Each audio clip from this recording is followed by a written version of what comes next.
3 black SUVs with government plates rolled through the gate of Samuel Cole's auction lot, dust trailing behind them. Catherine Vance, you are under arrest for uttering counterfeit obligations under Title 18, Section 471. Counterfeit? I don't even know what a Federal Reserve note looks like.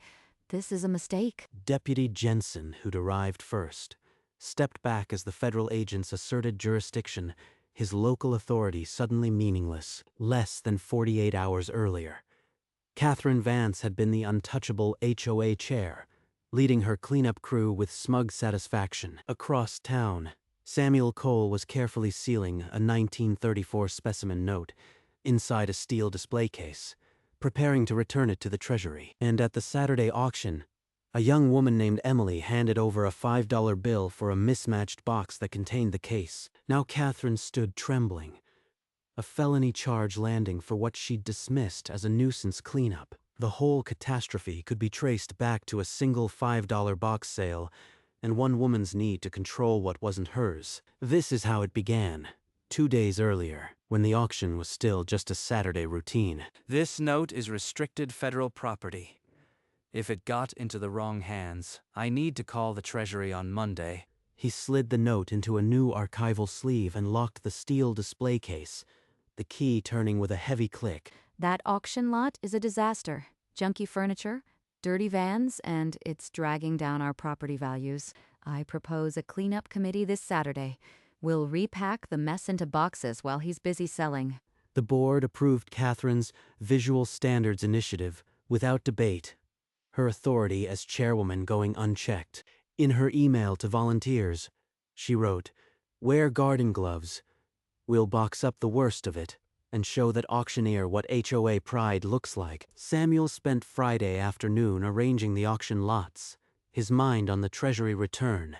Oblivious to the storm Catherine was brewing, he placed the locked steel case on a side table, a silent anomaly among the costume jewelry and old lamps. By 9 o'clock Saturday, Catherine's crew was assembling in the fire lane, armed with garbage bags and a sense of self-righteous purpose. The first auction customers were already milling about, and Catherine's volunteers were ready to make their move.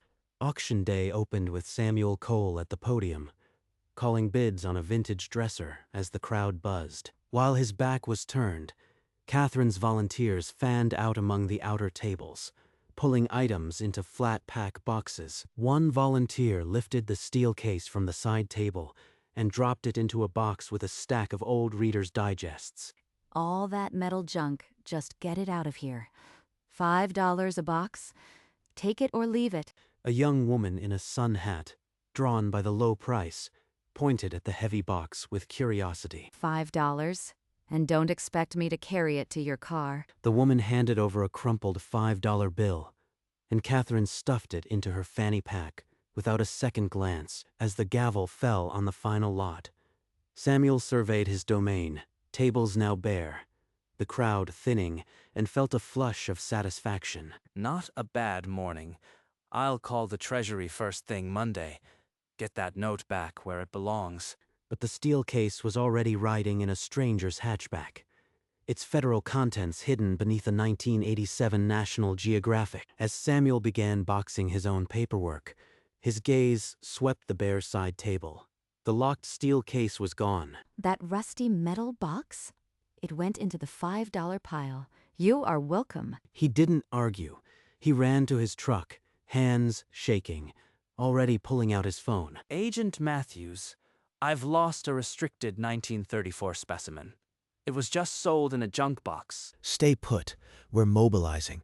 That note is on the federal flagged list. Miles away, the buyer opened the heavy steel case in her kitchen, expecting old keys or tools. Inside was a pristine 1934 high-denomination note, the engraving sharp, the serial number glowing red. She snapped a photo and uploaded it to a collector's forum, asking what it was. Within minutes, the Treasury's automated system flagged the serial number. An alert lit up a screen in D.C. Her phone buzzed with an unknown caller. When she answered, a stern voice told her the Secret Service was already tracing her location. 2 agents recovered the specimen note from Emily's kitchen, sealing it in an evidence bag. A second team raced toward the auction lot. Ma'am, I need you to stay right here until the federal agents arrive. I am not going anywhere. This whole thing is a misunderstanding. 3 black SUVs pulled into the lot. Agent Matthews stepped out, his expression unreadable. Mrs. Vance, you sold a restricted federal instrument for $5. Care to explain? It was a rusty box of junk. That auctioneer should be thanking me. That junk carries a penalty of up to 20 years in federal prison. Catherine's face went white, the weight of his words pressing down like a physical force. You are being detained for questioning. Anything you say can be used against you. She still didn't understand the full scope of the disaster she had set in motion. I told her it was federal property. She called it junk and sold it anyway. You set me up. You planted that thing to make me look bad. Agent Matthews pulled up the lot's security feed on a tablet, the footage speaking louder than any testimony. The time-stamped video showed Catherine herself pointing to the exact table where the steel case had sat. Catherine stared at the screen, her own gesture frozen mid-air, the arrogance draining from her face. This places you at the scene, directing the removal of federal property. I didn't know what was inside. It was a cleanup, not a robbery. Ignorance of the law is not a defense, Mrs. Vance. You are facing federal charges. Samuel watched from the tent flap, feeling no satisfaction, only the weight of what was about to unfold. By nightfall, Catherine Vance was no longer just a nuisance. She was a federal suspect, and the machine of justice had begun to turn. Catherine sat in a sterile interrogation room, the fluorescent hum the only sound for hours. When her attorney finally arrived, his face carried the gravity of a man delivering a terminal diagnosis. He says it's not about intent. The statute doesn't care if I knew. He outlined a possible plea, misdemeanor mishandling, but with 6-figure restitution and a lifetime ban from federal boards. Across town, the HOA board convened an emergency session. The agenda reduced to a single word: liability. The insurance binder was passed around, the exclusion clause highlighted, federal currency violations not covered. One by one, board members realized their personal assets were exposed, the corporate veil suddenly transparent. Without coverage, the HOA itself faced dissolution, each member potentially on the hook for 6 figures. Catherine's lawyer received the news mid-consultation and laid it on the table. The HOA would not shield her. She was alone, with no defense, no insurance, and a federal prosecutor building a case.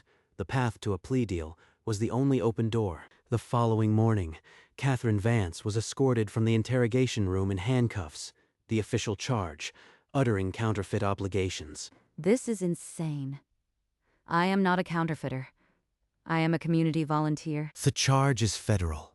Your volunteer status doesn't change the statute. Deputy Jensen stood by the gate, watching the federal agents take complete control, his jurisdiction reduced to a formality. Stay available, Mr. Cole. This isn't over. We'll need your testimony. I understand. I just want the note returned where it belongs. Catherine was placed in the back of a black SUV, the door closing with a finality that echoed across the silent lot. Samuel stood alone as the vehicles pulled away, the weight of his own role settling in. He felt no triumph, only the heavy knowledge that a woman's life had just been shattered. The legal machinery had only begun to turn. The true cost for Catherine, for the HOA, for everyone, was still far from being calculated. And in a federal holding cell, Catherine Vance finally began to grasp the magnitude of the $5 box she had sold. 2 days after her arrest, Catherine Vance stood in federal court, the charges read aloud, each word a hammer blow. The indictment listed uttering counterfeit obligations, a crime carrying up to 20 years in prison. Her lawyer leaned close, whispering the outline of a plea: misdemeanor mishandling, $180,000 restitution. Lifetime ban from federal boards. I can't pay that.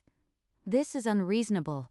I won't sign away my rights. But the alternative was a federal trial, a felony conviction, and a sentence that could cage her for decades. 20 years. For a box I sold for $5. The plea agreement was placed on the table, the blank signature line glaring under the fluorescent lights. Catherine stared at the pen, her hand frozen, the silence in the courtroom suffocating. The judge's voice cut through. The offer would not remain open indefinitely. Her fingers closed around the pen, and for a moment she looked like a woman drowning. But before Catherine put pen to paper, Samuel Cole had already met Agent Matthews in the courthouse corridor. I never wanted to destroy her life. I just wanted the note back. But the law is clear. The truth is all we need. No one asked her to break the law. Then, in the courtroom, Catherine signed the plea. The judge accepted. Misdemeanor, probation, $180,000 restitution, lifetime ban. Samuel's victim statement was read aloud. A simple recitation of facts that left no room for doubt. The news hit the HOA community, like a wrecking ball, spreading faster than any gossip. Within a week, the HOA board voted to dissolve, each member facing personal financial exposure. The insurance exclusion had left them naked, and no one wanted to be the next federal target. The HOA was officially dissolved, its assets liquidated, its name a local joke. And on Samuel's auction lot, a new federal sign marked the site as a numismatic recovery zone, a permanent reminder of a $5 mistake. Catherine returned to a house that no longer felt like home, the $180,000 restitution hanging over her. This house is the only asset I can sell. It's this or nothing. Within days, a for sale sign appeared on her lawn, the realtor's lockbox, a final insult. The auction flyer read, Cole Auctions presents Absolute Auction for BR Home, Saturday 10 a.m.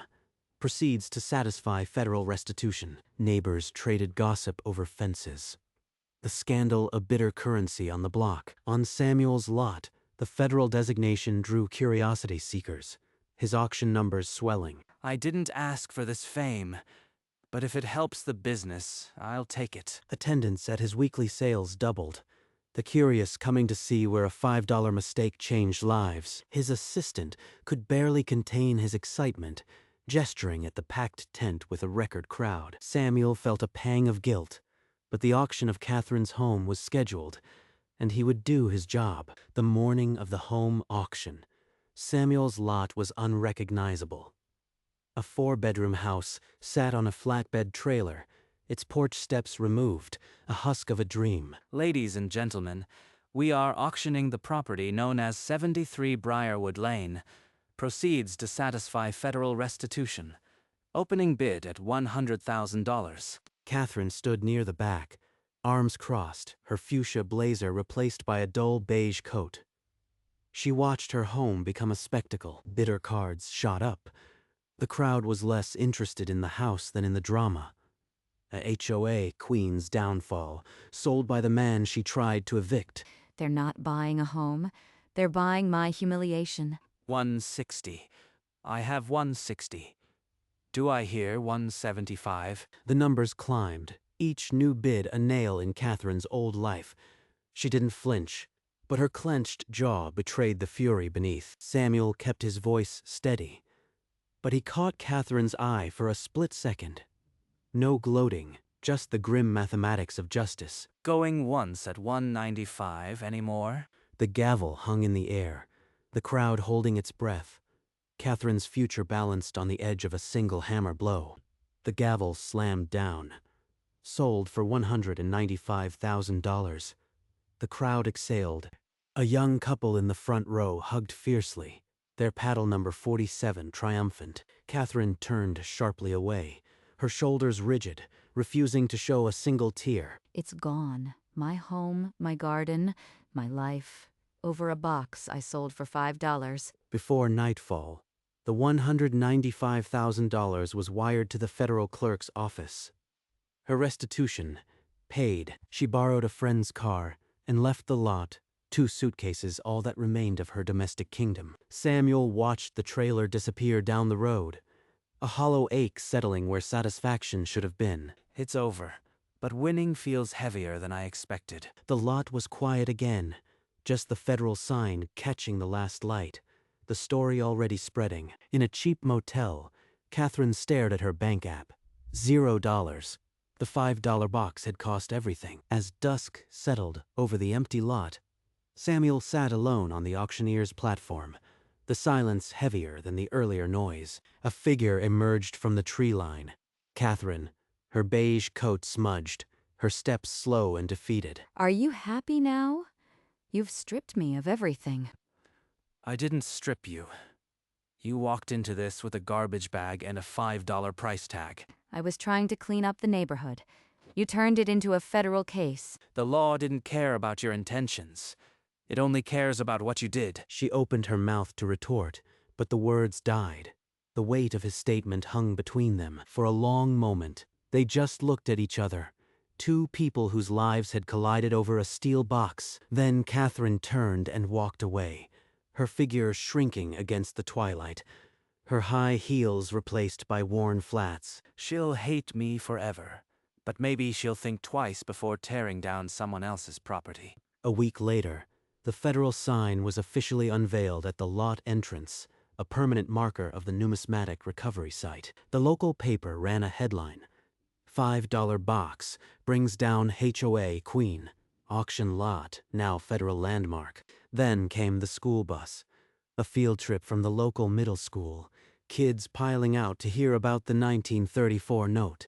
That old piece of paper almost sent someone to prison because they didn't respect what it was.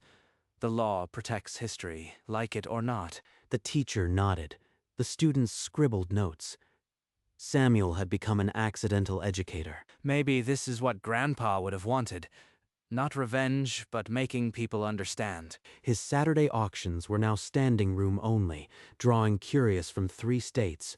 His assistant could only shake his head at the numbers, whispering that they'd never be able to go back to normal. Normal won't come back, but maybe something better can grow here if I don't screw it up. The federal sign glinted in the afternoon sun, but somewhere in a cramped apartment, Catherine Vance was starting over with nothing. The single window overlooked a brick wall. Catherine pulled her last box from her car, the cardboard damp from rain. The evening news flickered on a second-hand television. The anchor introduced a local interest story with a smile. Samuel Cole was accepting a commendation for the numismatic recovery site. His face filled the screen, beaming. They're honoring him for destroying me. She stabbed the power button, and the screen went black, the silence rushing in like a tide. In the sudden stillness, she could hear the building's old pipes rattling, a sound like bones. This is my life now. 4 walls and a lifetime ban from everything I used to be. She picked up a photograph from the box, herself in a bright fuchsia blazer, standing before the HOA sign. She tore it in half. The 2 pieces fluttered to the floor. She didn't bother to pick them up. She just stared at the wall. The woman who once judged everyone, now judged by everyone, now judged by everyone else. After the commendation ceremony, Samuel drove the long way home, the lot empty in his rearview mirror. He pulled into his usual spot and killed the engine, staring at the field that had changed everything. Grandpa said, "Don't let the bastards take what's yours." But did I take more than was mine? The federal sign glowed in the fading light, a reminder of the institution that intervened. He thought of Catherine's face when the gavel fell. Not victory, just loss. I didn't want to destroy her, but her own hubris did the work. The weight of his grandfather's words settled differently now. Not a battle cry, but a caution. The land is safe. The note is returned. Maybe now I can make this place a real legacy. He decided to use the notoriety for education, a scholarship in his grandfather's name. He walked the perimeter, the future finally feeling like his own. Not a victory, but a peace. 1 month after the federal designation, Samuel stood before a small crowd at the lot entrance for an official dedication ceremony. He unveiled a bronze plaque inscribed with the William Flint Numismatic Scholarship to be funded by a portion of every auction held on the site. This scholarship is for students who understand that history isn't just in textbooks. It's in the things we touch, and the laws that protect them. The crowd applauded, The same neighbors who once sided with the HOA now nodding in approval. Grandpa's name on a scholarship. He would have been embarrassed, but proud. That afternoon, he hosted the first annual numismatic charity auction, every lot curated from estate collections, a portion of proceeds feeding the scholarship. Lot 23, an 1899 silver certificate, starting at $50. Remember, bids support the scholarship fund. By the end of the day, the scholarship fund had swelled by over $12,000. This is what the lot was meant to become. Not just a place where things are sold, but where they teach. The federal sign now cast a shadow that felt less like a warning and more like a promise. On a gray Tuesday, Catherine walked past a real estate office and froze. Her former home smiled from the window, a bold sold sticker across the photo. They actually framed it. Someone else is making a garden in my yard. She turned from the window and continued on, the cold gnawing at her ankles. In her apartment mailbox, a thick envelope from the Federal Reserve Board waited. She tore it open with shaking fingers. The letter stated, "Effective immediately. Catherine Vance is permanently barred from serving on any federally affiliated board, committee, or institution." She crumpled the paper into a tight ball and threw it at the wall, the sound a dull thud. That evening, she flipped on the television and found Samuel Cole's charity auction playing on the local access channel. He was laughing with a bitter, the scholarship plaque gleaming behind him. The studio audience clapped for him. Look at him, the hero. And I in the cautionary tale. She turned off the set and sat in the dark. The only sound the rain against the brick wall outside her window. At the Treasury Department's Currency Museum, the 1934 specimen note was professionally framed, its serial number now a quiet exhibit. A curator, a gentle man in a bow tie, placed a small card beneath it, donated by Samuel Cole, the state auctioneer. Samuel was not present, but a month later, a heavy cream envelope arrived at Cole Auctions. The letter read, "The Secretary of the Treasury extends his personal thanks for the recovery and preservation of a significant numismatic artifact." Enclosed was a framed certificate of commendation, the eagle seal embossed in gold. Grandpa would say, "That's a receipt worth keeping." He hung the frame on the wall above his desk, next to the old black and white photo of William Flint. Now the land, the scholarship, and this. It's more than I ever expected. Outside, the federal sign had been joined by a smaller sign, William Flint Scholarship Site. The story of the $5 box was now part of the official record, and Samuel's quiet legacy was sealed. One Saturday after closing, Samuel sorted through a leftover box of hardware from the home auction. Among rusty screws, a tarnished brass number caught his eye. 73. He wiped the dirt away. That was her address. The house he'd sold right here. She'd hate knowing this ended up here, but I won't throw it away. On a shelf in the auction office, he placed a small shadow box. Inside, the brass number and a handwritten label. The label read, 73 Briarwood Lane. Sold here to satisfy federal restitution. Not gloating.